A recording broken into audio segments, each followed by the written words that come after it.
We're here in the freezer container where we do static functional testing and preparing the vehicle for the four-poster.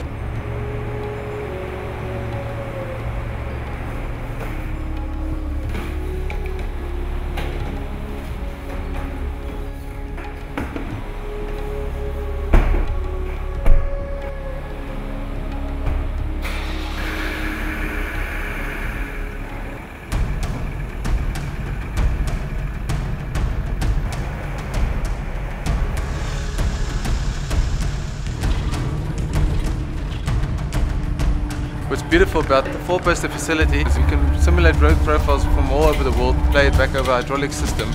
We can actually see all the dynamics of the suspension and make sure that everything is okay.